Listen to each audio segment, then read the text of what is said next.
Napansin mo ba? Kapag mataba ka, iisipin nila na matakaw ka. Kapag payat ka naman, iisipin nila na may sakit ka. Kapag maayos ka magdamit, iisipin nila na nagyayabang ka. Kapag simple naman, sasabihin nila wala kang pambili. Kapag seryoso ka, nakaka-boring.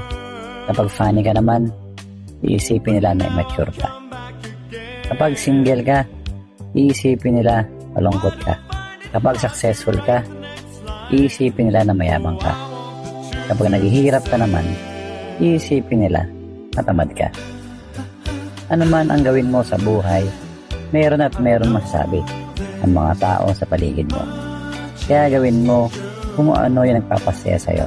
Basta wala kang tinatapakang tao at ito ay makakabuti para sa'yo.